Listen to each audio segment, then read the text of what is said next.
देखिए फिर से एक बार आपको बताते हैं कि संख्या क्या है। अभी जस्ट भी बताया आपको कि संख्या किसे कहते हैं आखिर। What is number. तो संख्या क्या है बताओ। संख्या गणना करने के लिए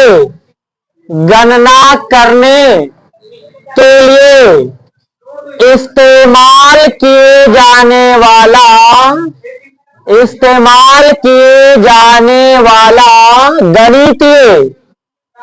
गणितीय पद्धति को क्या कहते हैं, संख्या कहते हैं। गणितीय पद्धति को क्या कहते हैं, संख्या।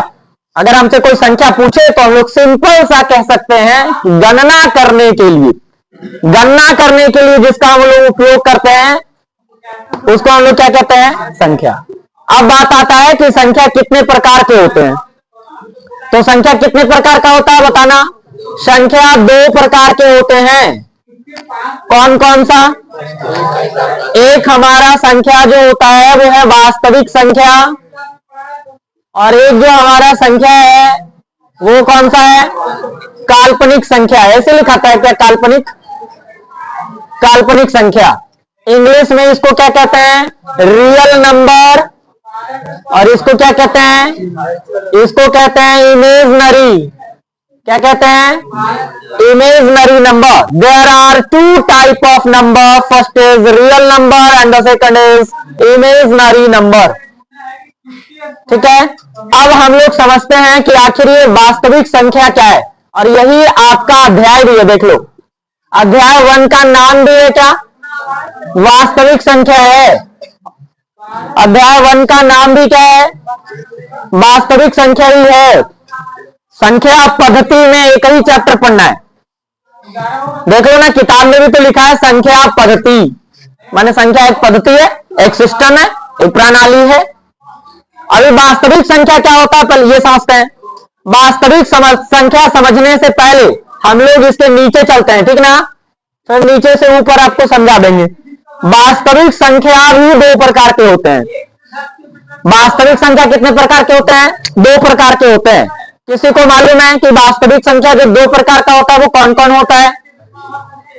वास्तविक संख्या जो 2 प्रकार का होता है वो कौन कौन होता है, परिमेय संख्या और अपरिमेय संख्या। अभी नीचे से जब बताएंगे ना तो ठीक रहेगा। सुनो, वास्तविक संख्या 2 प्रकार का होता है जिसका नाम क्या है, परिमेय संख्या और क्या हो जाएगा, अपरिमेय संख्या। देखो आप बहुत बार संख्या पढ़े होंगे, हमको पता है, लेकिन आप इस तरह से पढ़े होंगे ये बिल्कुल हमको मालूम है कि ऐसे नहीं पढ़े होंगे आप। कि संख्या का प्रकार से सबको मालूम है परिमेय अपरिमेय, लेकिन ये किसका जड़ कौन है इसका वो समझना होगा। परिमेय संख्या को अंग्रेजी में देखो, अंग्रेजी भी लिखते चल रहे हैं ताकि आपको कम से कम नंबर का तो अंग्रेजी याद हो है? ये हम लोग लिख दिए परिमेय संख्या। अभी सबको डिफाइन करेंगे, सबको हम लोग समझेंगे। इसको कहते हैं इरेशनल। क्या कहते हैं, इरेशनल नंबर कहते हैं।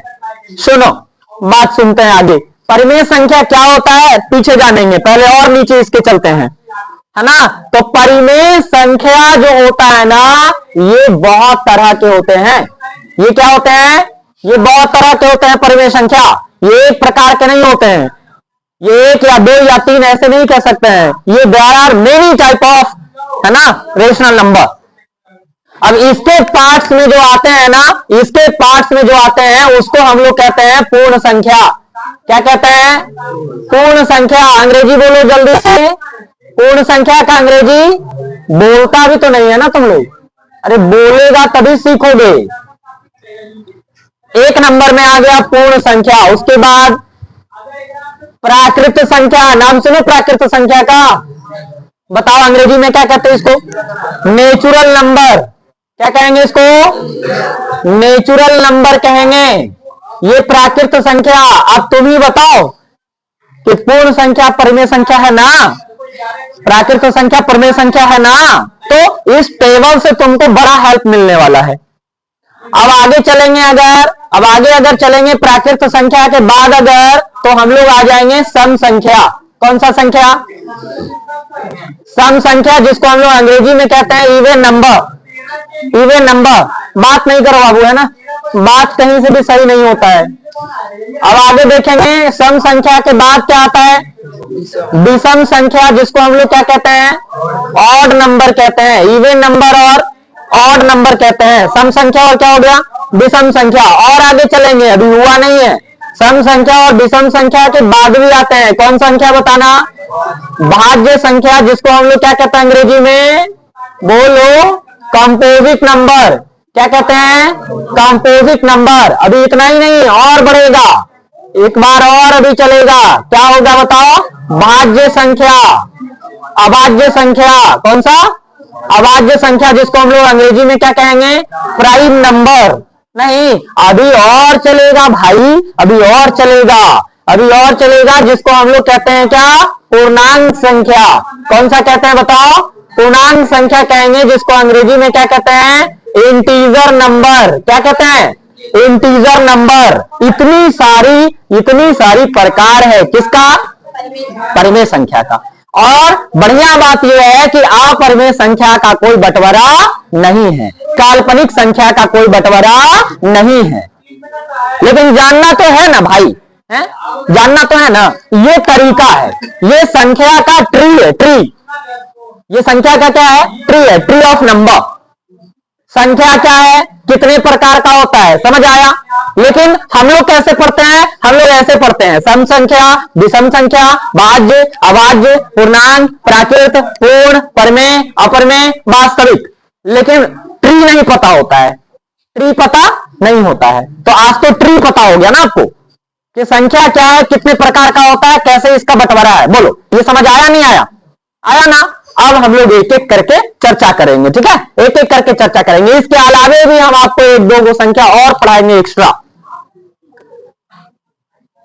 अब आते हैं इसमें, सबसे पहले हम लोग शुरू कहां से करते हैं, पूर्ण संख्या से। किससे शुरू करेंगे, पूर्ण संख्या से। आप देखो इसका डेफिनेशन बता रहे हैं, पूर्ण संख्या वैसी संख्या, गिनती की सारी संख्याएं हैं, गिनती की वैसी संख्या जो 0 से प्रारंभ होकर अनंत तक जाती है, वो क्या कहलाएगी बताओ, पूर्ण संख्या कहलाएगी, है ना। गिनती की वह सारी संख्या, सुनो ध्यान से, क्योंकि ये डेफिनेशन आपको खुद से करके ही लाना है। ये ट्री बनाना है कॉपी में, और फिर नीचे से ऐसे पूर्ण संख्या, प्राकृत संख्या का डिफाइन करना है। समझ रहे हो, ये होमवर्क है आपका, इसलिए समझो। पूर्ण संख्या, गिनती की वह सारी संख्याएं जो कहां से शुरू होती है बताओ, जो 0 से शुरू होकर अनंत तक जाती है। ये डॉट डॉट जो है ना, ये इनफाइनाइट को दिखाता है, इन्फिनिटिव, है ना, निश्चित नहीं है, अनिश्चित। अब प्राकृत संख्या क्या है भाई, प्राकृत संख्या क्या है, गिनती की वह सारी संख्या, गिनती की वह सारी संख्या जो 1 से शुरू होकर अनंत तक जाती है। 1 से शुरू होकर अनंत तक जाती है, वो क्या कहलाएगी बताओ, प्राकृत संख्या कहलाएगी। वो प्राकृत संख्या कहलाएगी। नेचुरल नंबर उसको कहेंगे, n से डिनोट करेंगे, नेचुरल नंबर को n से डिनोट करेंगे। कहीं पर भी अगर n लिखा हुआ है मैथमेटिक्स में, है ना, तो we understand what is the means of n, natural number. Who is n is natural number.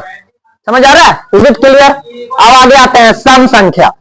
सम संख्या तो सबको जानता है भाई, वैसी संख्या जिसके इकाई स्थान पर, यूनिट प्लेस पर 0, 2, 4, 6 और 8 आ जाता हो, इसमें से कोई एक आता हो।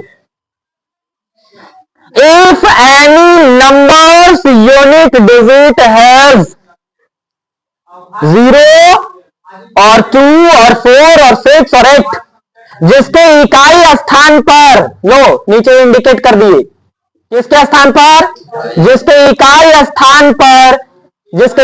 स्थान पर 0 आए, 2 आए, 4 आए, 6 आए, 8 आए, उसको हम लोग क्या कहेंगे, सम संख्या। अब वो बोलना छोड़ देंगे कि जो 2 से पूरी कट जाए। हम लोग बोलेंगे कि वैसी संख्या जिसके इकाई स्थान पर 0, 2, 4, 6, 8 में से कोई आ जाए, उसको हम लोग क्या कहेंगे, सम संख्या कहेंगे। फॉर एग्जाम्पल दिखा दें आपको, आप सब लोग समझदार हैं भाई। मैंने लिखा है 1 2 8, हम लोग फट से कह देंगे सम संख्या है। कैसे भाई? क्योंकि इसके इकाई स्थान पर क्या है? 8 है। वो तो छोड़िए सर, 3 अंक का क्या बोलते हैं आप? 12 13 अंक के लिखिए, हम लोग पहचान लेंगे कि ये सम संख्या है, क्योंकि इसके इकाई स्थान पर 6 है। अब समझना ये है ना कि सबसे छोटी सम संख्या कौन होता है? सबसे छोटी सम संख्या कौन होता है? बताओ, सबसे छोटी सम संख्या कौन होता है? तो उत्तर होगा क्या? 2। लेकिन याद रख, सुनो सुनो, बहुत जरूरी बात है, जीरो को भी क्या कहा जाता है? सम संख्या कहा जाता है, लेकिन सबसे छोटी सम संख्या जीरो नहीं। बोलो, ये बात है कि नहीं? बढ़िया है। जीरो भी सम संख्या है, लेकिन जीरो को सबसे छोटी सम संख्या नहीं कहा जाता। क्यों भाई? क्योंकि जीरो का तो कोई वैल्यू नहीं है। सुन रहे हैं वो? तो छोटा बड़ा से क्या मतलब है? जीरो न्यूट्रल है। जीरो क्या है? हम लोग को भी जीरो के जैसा बन के रहना है, न्यूट्रल बन के रहना है, बहुत ज्यादा आवेग में या आवेश में नहीं आना है। जीरो हम लोगों को क्या सिखाता है? जीरो हम लोगों को सिखाता है कि बाबू, है ना, अगर हम किसी के आगे लग जाएंगे नहीं तो तुम्हारा वैल्यू क्या हो जाएगा? बढ़ जाएगा। किसी के आगे लगेंगे, वैल्यू क्या हो जाएगा? बढ़ जाएगा। और अगर तुम हमको पीछे लगाओगे, कोई परवाह नहीं पड़ेगा तुम्हारे ऊपर। नहीं तो हमको जीरो बनना है, जीरो, ताकि हमेशा आगे लगे और उसका महत्व को क्या कर दें? बढ़ा दें। जीरो यही सिखाता है हमको। तो जीरो, जीरो ना तो पॉजिटिव है ना निगेटिव है। जीरो ना जीरो जीरो ना धनात्मक है ना ऋणात्मक, ये चीज आपको कह दी। और जीरो तो सम संख्या माना गया है। जीरो क्या माना गया है? काहे? बहुत सारा बच्चा बोलता है, तो यहां लिखा है ना मैंने, देखो, इकाई स्थान पर 0 2 4 6 8 बताया ना, तो इसी के ग्रुप का है ना जीरो, इसीलिए जीरो को हम लोग क्या कहते हैं? सम संख्या कहते हैं। क्या ये बात समझ में आ रहा है? तो बताओ, जीरो सम संख्या की विषम संख्या? सम संख्या। लेकिन सबसे छोटी सम संख्या 2, ठीक है ना? और सबसे बड़ी सम संख्या की बात करेंगे, सबसे बड़ी सम संख्या की बात करेंगे तो वो पता करना संभव नहीं है। वो होगा अपरिभाषित, वो होगा इन्फिनिटिव, होगा ना। सबसे बड़ी सम संख्या कोई बता पाएगा? नहीं बता पाएगा। नंबर कहां तक जाएंगे? नंबर का लिमिट थोड़ी होगा, अनलिमिटेड नंबर होंगे ना। कोई 1 लाख बोलेंगे तो हम लोग 1 लाख 2 बोल देंगे, हैं? कोई 2 करोड़ बोलेगा, हम लोग 2 करोड़ 2 बोलेंगे। लेकिन हम लोग गरीब आदमी, हमारा 2 करोड़ 5 करोड़ सब सही नहीं है। अब इधर आते हैं, विषम संख्या में आते हैं। सुनो, विषम संख्या में, विषम संख्या में आपको पता है ना कि जिसके इकाई स्थान पर 1 3 5 7 और क्या आ जाए? 9 आ जाए। जिसके इकाई स्थान पर, जिसके यूनिट प्लेस पर क्या आ जाए? बताना। जिसके यूनिट प्लेस पर 1 3 5 7 9 में से कोई आ जाए, वो हमारा विषम संख्या कहलाएगा। एग्जाम्पल, ध्यान दो, बात नहीं, मैंने लिखा है 123, क्या होगा? ये विषम संख्या है, विषम संख्या है। और सुनो, सबसे छोटी विषम संख्या तो आपको पता ही होगा। सबसे छोटी विषम संख्या कौन होगी? 1 होगी। और सबसे बड़ी विषम संख्या, सबसे बड़ी विषम संख्या अनंत होगी। ये दोनों बात याद रखोगे।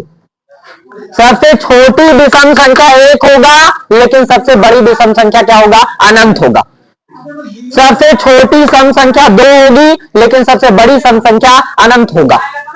एक बात सुनो, प्राकृत संख्या अगर देखें ना तो ये कहां से शुरू होती है? 1 से शुरू होती है। तो 1 को हम लोग क्या कहते हैं? नेचुरल नंबर भी कहते हैं। और 0 को हम लोग क्या कहते हैं? 0 को हम लोग होल नंबर भी कहते हैं। और 0 को हम लोग सम संख्या भी कहते हैं, और 1 को हम लोग विषम संख्या भी कहते हैं। यहां तक क्लियर है बात? है? अब आगे चलते हैं। आगे कौन आ गया हमारा? भाज्य संख्या। तो भाज्य संख्या क्या होता है? वैसी संख्या जो अपने आप से कटकर, अपने आप से कटकर अन्य संख्याएं से भी विभाजित होता है। ये क्या मतलब है? सुनो, ये क्या मतलब है? मैंने लिखा है यहां पर 9, क्या लिखा है? तो बताओ, क्या 9 1 से कटेगा? 9 से भी कटेगा। और ये जो 9 है ना, ये 3 से भी कटेगा।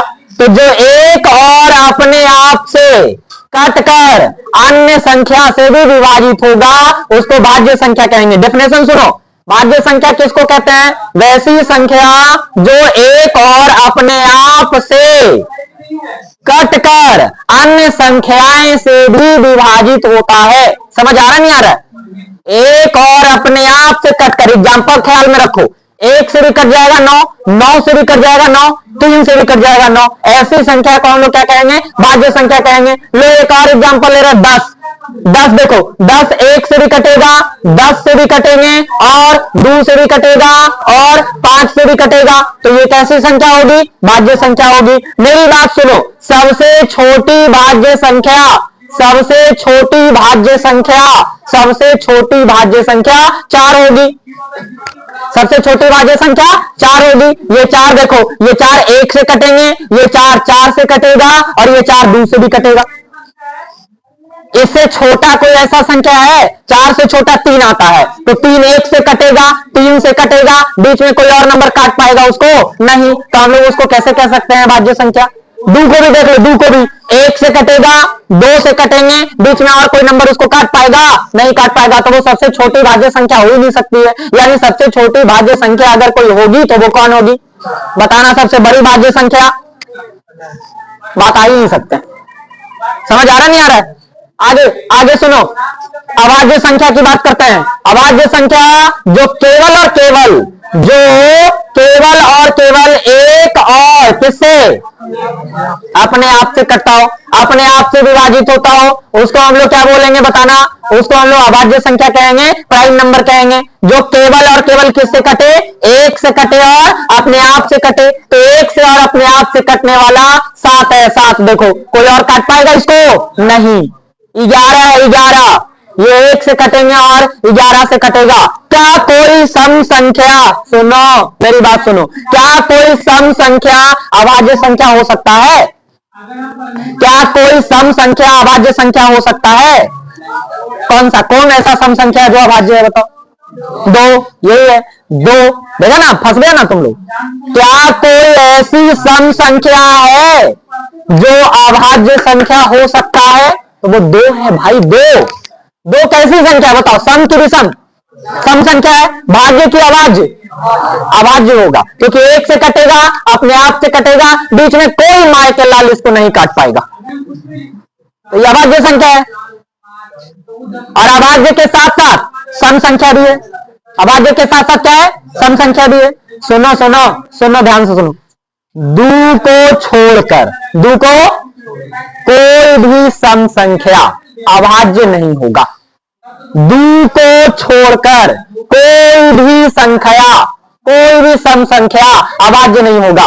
2 एकलौता ऐसा इवन नंबर है जो प्राइम नंबर होगा।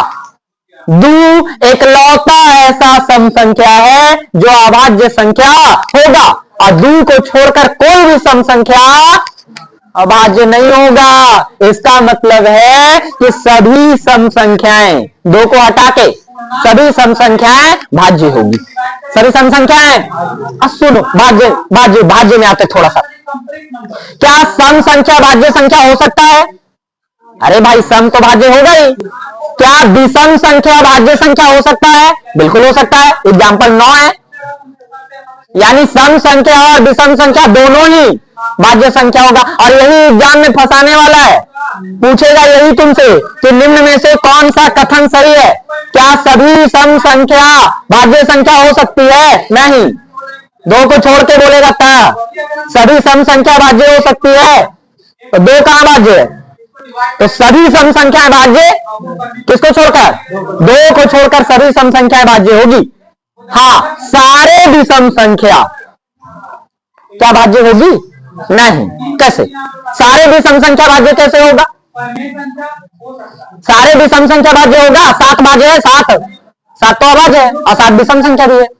तो सारे सम संख्या भी भाज्य नहीं है और सारे विषम संख्या भी भाज्य नहीं है। 2 को छोड़कर सारे सम संख्या भाज्य है और कुछ कुछ विषम संख्या भाज्य है। क्या विषम संख्या भाज्य हो सकता है? हाँ, हो सकता है। क्या विषम संख्या भाज्य हो सकता है? हो सकता है। क्या सम संख्या भाज्य हो सकता है? हो सकता है। क्या सम संख्या अभाज्य संख्या हो सकता है? हो सकता है। दो दो इस पूरे पैटर्न को समझो, अभी और डिस्कशन करेंगे, पहले पूर्णांक को कर लेते हैं। सबसे छोटी अभाज्य संख्या कौन होगी फिर? देखो ये दोनों का छोटी ऊपर लिख रहे हैं। सबसे छोटी अभाज्य संख्या 2 और सबसे बड़ी अभाज्य संख्या, चलो पूर्णांक में आते हैं। पूर्णांक बड़ी आसान है। पूर्णांक कहता है कि सभी धनात्मक और ऋणात्मक संख्याएं, सभी धनात्मक और ऋणात्मक संख्याएं पूर्णांक संख्या कहलाएगी। जितने नंबर पॉजिटिव हो प्लस में हो और जितने नंबर नेगेटिव हो माइनस में हो, वो सबको हम लोग क्या कहते हैं? पूर्णांक संख्या। अब मेरी बात जल्दी से सुनो, क्या पूर्ण संख्या पूर्णांक संख्या होगा? होगा। क्या प्राकृत संख्या पूर्णांक संख्या होगा? होगा। क्या सम संख्या पूर्णांक संख्या होगा?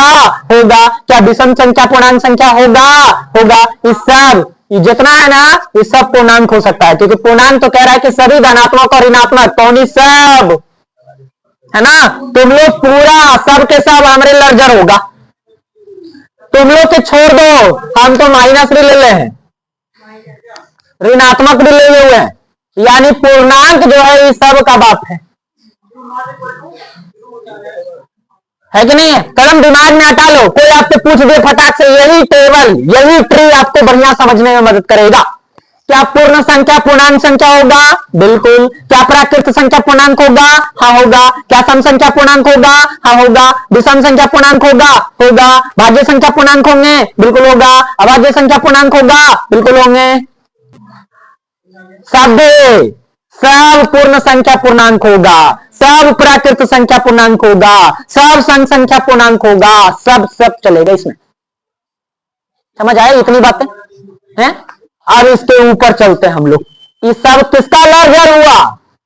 परिमेय संख्या का। अब एक बात तो आओ क्लियर है कि पूर्ण संख्या परिमेय संख्या हो सकता है, प्राकृत संख्या परिमेय संख्या हो सकता है, सम संख्या परिमेय संख्या हो सकता है, इस राज की बात है। विषम संख्या परिमेय संख्या हो सकता है, भाज्य संख्या परिमेय संख्या हो सकता है, अभाज्य संख्या परिमेय संख्या हो सकता है, पूर्णांक संख्या परिमेय संख्या हो सकता है। लफड़े खत्म है भाई, ई ट्री के बाद लफड़े खत्म है कि कौन क्या हो सकता है। और यही एग्जामिनेशन में तुमको फंसाने वाला है। परिमेय अपरिमेय सबको आता है, भाज्य अभाज्य सबको आता है, सम संख्या विषम संख्या सबको आता है, लेकिन फंसाएगा कहां? फंसाएगा कि क्या सभी पूर्ण संख्या प्राकृत संख्या हो सकता है? क्या सभी पूर्ण संख्या? तो पूर्ण संख्या तो 0 1 2 3 से चलता है, प्राकृत संख्या 1 2 3 4 5 से चलता है। तो क्या सभी पूर्ण संख्या पूरा का पूरा प्राकृत होगा? नहीं होगा। क्यों नहीं होगा? क्योंकि इसमें 0 है, इसमें 0 नहीं है भाई। तो पूरा का पूरा पूर्ण संख्या प्राकृत संख्या, 0 को छोड़कर सभी पूर्ण संख्या प्राकृत संख्या होगा। लेकिन सुनो मेरी बात सुनो, सभी प्राकृत संख्या पूर्ण संख्या होगा ना? पूर्ण संख्या तो होगा ना? पूर्ण संख्या बड़ा होगा और प्राकृत संख्या तनी से छोटा होगा। पूर्ण संख्या प्राकृत संख्या में अंतर क्या है? What is the minor difference between whole number and a natural number is that whole number is starting from 0 and a natural number starting from the 1. This is the minor difference. छोटा सा difference है, छोटा सा difference है। We can say the every natural number is to be whole number, but we cannot say that every whole number is not to be natural number, because the whole number is starting from 0 and a natural number is starting from 1. सब कुछ clear है? अब इसमें भी अगर आगे चल के तुमको एग्जामिनेशन में कंफ्यूजन हो या कोई आदमी तुमसे पूछ रहा हो तो उसमें कंफ्यूजन हो रहा हो, तो तुमसे ज्यादा बोरा कौन हो सकता है धरती पर? सब कुछ तो क्लियर कर दिए, कौन क्या हो सकता है सब क्लियर है। जल्दी से बताना, क्या पूर्ण संख्या परिमेय संख्या होगा? हाँ कि ना में जवाब दो। प्राकृत संख्या परिमेय संख्या होगा? सम संख्या परिमेय संख्या होगा? विषम संख्या परिमेय संख्या होगा? भाज्य संख्या परिमेय संख्या होगा? अभाज्य संख्या परिमेय भी होगा? सब होगा सर, सब होगा। सुनो और सवाल है मेरा, क्या सभी सम संख्या पूर्ण संख्या होगा? क्या सभी सम संख्या पूर्ण संख्या होगा? अरे भाई बिल्कुल होगा। क्या बात कर रहे हैं आप सर? पूर्ण में तो सब आता है। एक बात और सुनो, क्या सभी सम संख्या प्राकृत संख्या होगा? नहीं, 0 छोड़ के, क्योंकि इसमें 0 है नहीं और सम संख्या में 0 आता है। दिमाग में आ रहा नहीं आ रहा बात? अब इसमें चलते हैं, नीचे का बात क्लियर हुआ, अब इसमें चलते हैं, परिमेय संख्या में चलते हैं। परिमेय संख्या किसको कहते हैं? वैसी संख्या जिसे P बटा Q के रूप में लिखा जा सकता है, जिसमें अंश हो और हर हो। सुनो सुनो सुनो ध्यान से। परिमेय संख्या वैसी संख्या जिसे P बटा Q के रूप में लिखा जाता है, उसको हम लोग क्या कहते हैं? परिमेय संख्या कहते हैं, है ना। जहां जहां Q का मान कभी भी 0 के बराबर नहीं हो, बस। यानी 1/0 नहीं चलेगा, लेकिन 0/1 चलेगा। इसीलिए तो कह रहे हैं कि पूर्ण संख्या परिमेय संख्या होगा, क्योंकि 0 है ना, तो 0 भी तो परिमेय संख्या हो ही रहा भाई। डिनोमिनेटर कभी भी 0 नहीं होना चाहिए। डिनोमिनेटर कभी भी 0 नहीं होना चाहिए। नॉमिनेटर 0 हो जाए, नॉमिनेटर 0 हो जाए चलेगा, डिनोमिनेटर कभी भी 0 नहीं होना चाहिए। हर का मान कभी भी 0 नहीं होना चाहिए। आपको क्या करना है? हर का मान कभी भी 0। इसका मतलब है कि वैसी संख्या जो अंश बटा हर के रूप में हो, परिमेय संख्या कहलाएगा। और हर का मान कहिए 0 ना होना चाहिए। बोलो समझ आया? अब एग्जाम्पल, कोई आपसे एग्जाम्पल पूछे परिमेय संख्या तक, परिमेय संख्या का एग्जाम्पल दो, तुम 3 दिन तक लगातार एग्जाम्पल दे सकते हो। एग्जाम्पल खत्म होगा जी इसका? जो मर्जी बोलते रहिए, 3/4, 5/6, 9/18, 20/16, 18/38, 64/35, 36/38, 49/56, जो मन करे। और हम अगर किसी को खड़ा करके कल के डेट में पूछ ले कि परिमेय संख्या के 2 एग्जाम्पल बताओ, मुंह बंद कर ले, ठीक बात होगा। परिमेय संख्या समझ आया नहीं आया? अब इधर आओ, आप परिमेय संख्या में आते हैं। अपरिमेय संख्या बड़ी आसान है भाई, इससे आसान तो कोई संख्या ही नहीं होता है। अपरिमेय संख्या जिसका पूर्ण वर्गमूल ना हो, जिसका पूरी वर्गमूल नहीं निकाला जा सकता है। अरे भाई, तो पूरा वर्गमूल निकाल किसको सकते हैं? 1 का निकाल सकते हैं, 4 का निकाल सकते हैं, है ना। 4 का 2 हो जाएगा, 8 का, अरे भाई 8 का, फिर 8 का 4 होगा, 4 का 16, 8 के कैसे होगा? 8 का कैसे होगा? ऐसा कोई 2 नंबर है बराबर बराबर, जैसा गुना करेंगे तो 8 आएगा। 3 में गुना करेंगे तो 9, यानी 9 का वर्गमूल निकाल सकते हैं। 2 में गुना करेंगे 4 का वर्गमूल निकाल सकते हैं। 1 में 1 से गुना करेंगे 1 का वर्गमूल निकाल सकते हैं। 5 में गुना करेंगे 25 का वर्गमूल निकाल सकते हैं। 6 में गुना करेंगे 36 का वर्गमूल निकाल सकते हैं। 11 में गुना करेंगे 121 का वर्गमूल निकाल सकते हैं। 29 में गुना करेंगे 841, यानी 841 का वर्गमूल निकाल सकते हैं। क्या समझा? समझा नहीं समझा? वही बात है।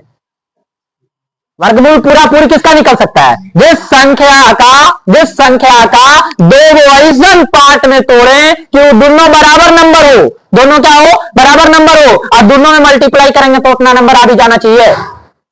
समझ रहे हो? चलो, तो अपरिमेय समझ में आ गया।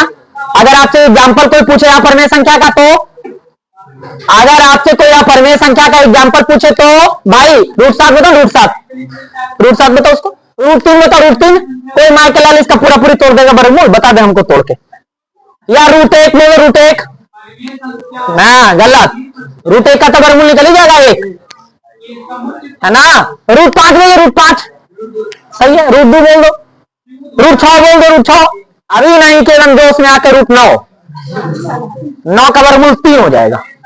√16 का वर्गमूल 4 हो जाएंगे। समझ रहे हो ना?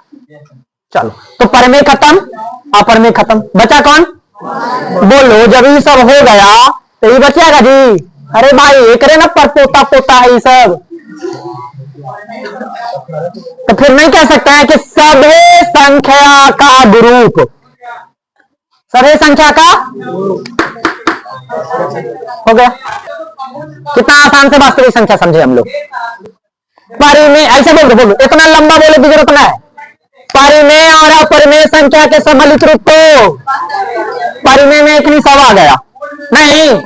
तो if anybody asks to you what is real number, then you will say group of every rational number and irrational number। नहीं, परिमेय संख्या और अपरिमेय संख्या के सम्मिलित रूप को। अब तुमसे कोई पूछे कि वास्तविक संख्या का एग्जाम्पल बताओ, भाई साहब आदमी 7 दिन तक, कम से कम बोले 7 दिन तक कुछ मुंह से निकल जाए वास्तविक है, मुंह से कुछ भी निकल जाए वास्तविक है। सर, मुंह से जब आप कुछ भी बोल रहे हैं तो फिर काल्पनिक करने जा रहा है? बात है ना। काल्पनिक कहां जा रहा है? आप कह रहे हैं कि कुछ बोल दीजिए मुंह से तो सब वास्तविक ही होगा, तो फिर काल्पनिक कहां लाया था? अब हम बताते काल्पनिक क्यों आया था। 10वीं कक्षा में पढ़ना नहीं है, 11वीं में पढ़ना है, लेकिन काला बचेगा ही, थोड़ा सा के लिए 11वीं में इंतजार करेंगे, ठीक नहीं है।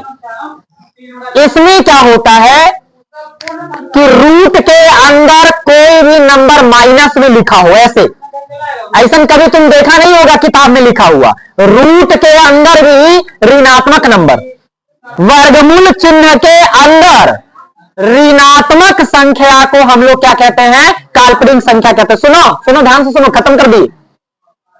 अरे मेरा सुनते रहो, बस होते जाएगा।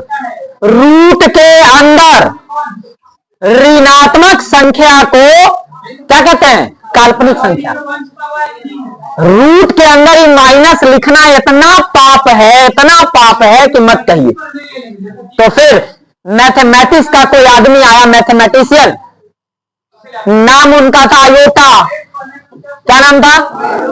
उन्होंने क्या कहा कि बाबू रे सुनो, इस -8 को तुम क्या करो, -1 लिखो और गुना में लिखो 8, ऐसा लिख सकते हैं ना? बोलो, दोनों गुना करेगा तो फिर से -8 हो जाएगा। और वो आदमी आगे का कहा कि ये माइनस में √1 है ना, उसको तुम मान लो आयोटा, आई, ऐसे थोड़ा सा टेढ़ा लंगड़ आई, इसको क्या मान लो, और आयोटा के बगल में लगा दो क्या? भाई सुनो सुनो, माइनस में √8 लिखो चाहे आयोटा √8 लिखो, बात क्या है? तो ऐसा का जहां भी लिखा हुआ रहेगा किसी अंक के बगल में, तो क्या कहेंगे? काल्पनिक संख्या। क्या कहेंगे? किसी भी संख्या के बगल में क्या लिखा हुआ होगा? आयोटा।